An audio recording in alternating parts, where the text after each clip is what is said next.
Assalamualaikum warahmatullahi wabarakatuh. Selamat siang ibu-ibu. Pada pertemuan kelompok kali ini kita akan melanjutkan pembelajaran FDS kita di modul 4 ibu-ibu ya. Di sesi 1 langkah ke-7 yaitu pencegahan kekerasan pada anak istimewa. Sebelum masuk ke materi, saya mau tanya kepada ibu-ibu ya. Apa itu anak istimewa? Ada yang tahu nggak ibu-ibu? Nggak ada yang tahu. Jadi, anak istimewa itu adalah anak-anak yang memerlukan perhatian khusus karena mengalami hambatan fisik, mental, atau intelektual dan sosial. Tetapi, mampu mengembangkan kemampuan-kemampuan baru dari potensi yang ada pada dirinya. Jadi itu ibu, arti anak istimewa ya. Selanjutnya, saya akan menayangkan sebuah video. Nanti silakan ibu-ibu simak ya videonya ya.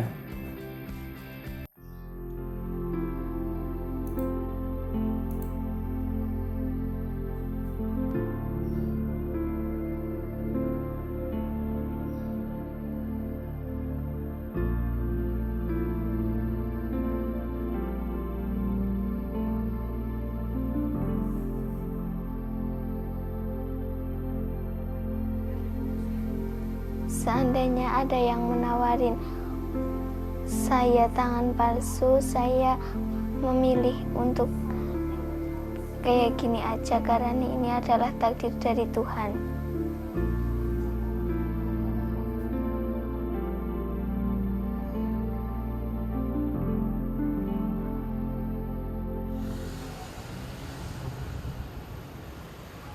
Hari ini intinya kamu mendapatkan suatu arti tadi pengetahuan tentang seni budaya. Berarti seni budaya itu apa?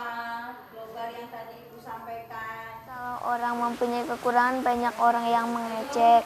Saya sadar sendiri, walaupun kayak gini harus tidak boleh minder.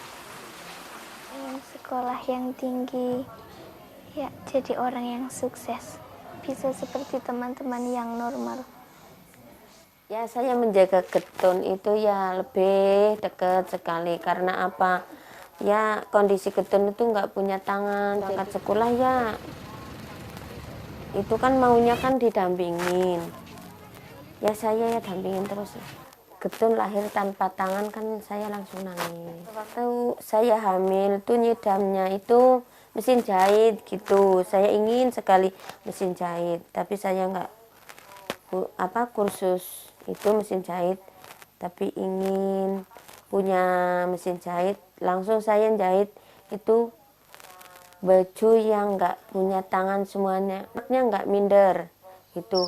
Kalau diajak sama teman, Getun nggak punya tangan, nggak pernah ngeluh sama ibu. Terus ya nggak pernah cerita saya dikatain kayak gini nggak pernah.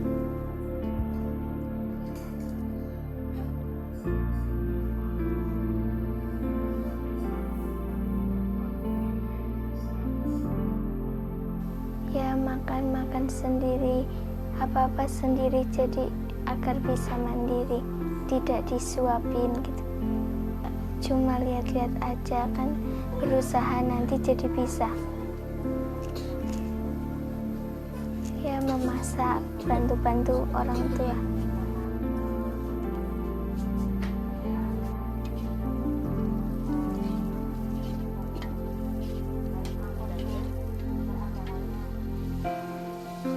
Saya nggak mengajarkan Getun, cuma itu Getun lihat bisa gitu. Waktu kecil itu saya kasih kadang jajan tuh kan diterima, langsung dipegangin, langsung ditaruh di mulut gitu. Kan bisa seperti anak yang normal gitu, nggak diajarin.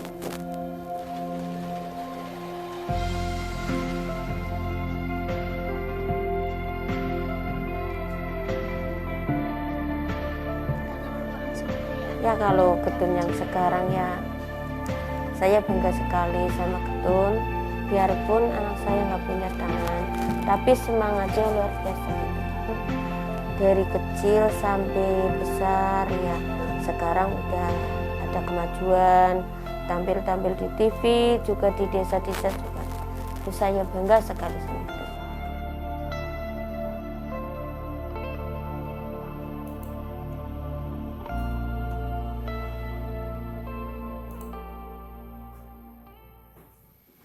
Ya, sekarang sudah diundang dari desa ke desa. Ketun bisa menghibur, Oke bisa Ibu, main sudah disimak ya videonya ya. piano, bisa Coba. nyanyi. Kira-kira apa yang ibu-ibu lihat dari potensi dari si siswa namanya Getun? Kira-kira apa Bu? Ada yang tahu?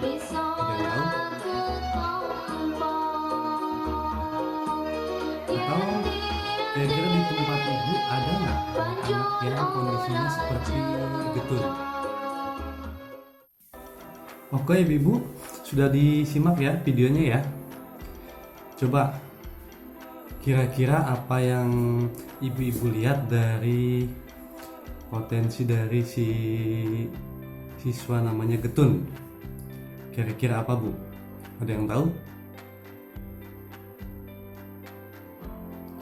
Atau kira-kira di tempat ibu ada nggak anak-anak yang kondisinya seperti Getun?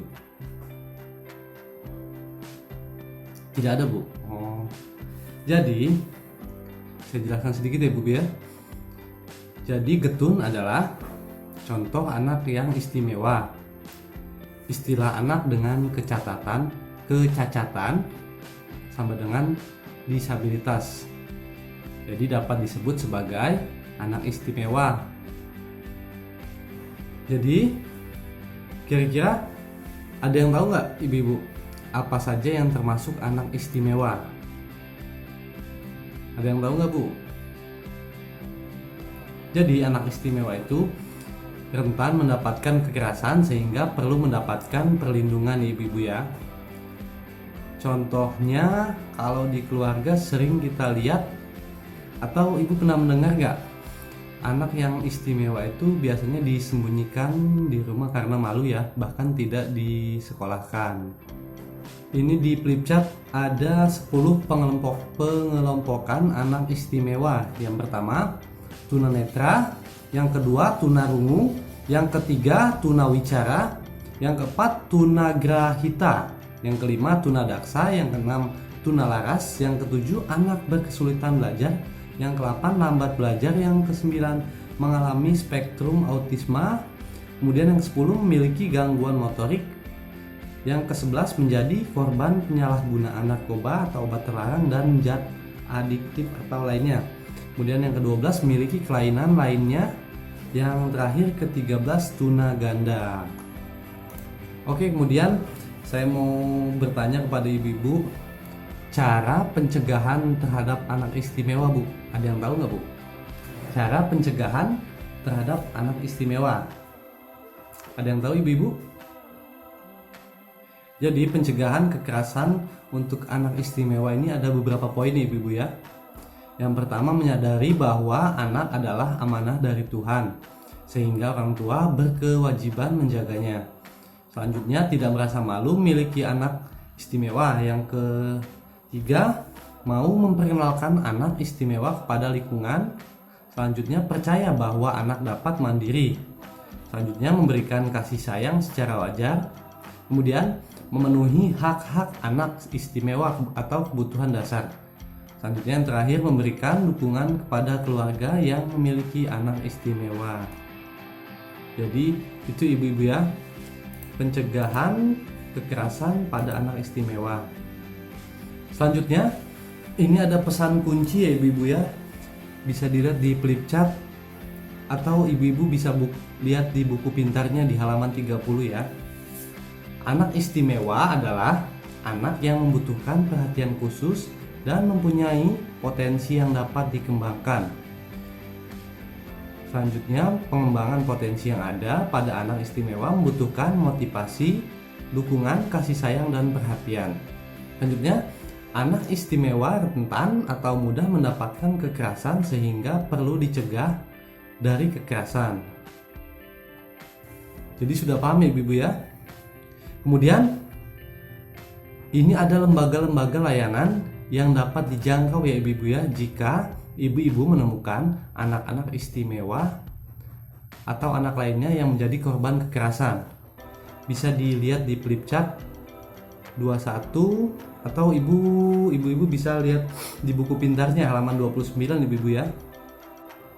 Lembaga yang memberikan layanan penanganan kekerasan anak.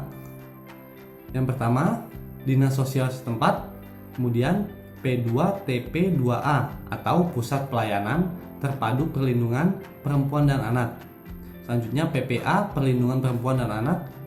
Kemudian yang keempat, Rumah Perlindungan dan Trauma Center atau RVTC. Kemudian yang kelima, Komnas Perlindungan Anak. Selanjutnya yang keenam, Komisi Perlindungan Anak Indonesia atau KPAI.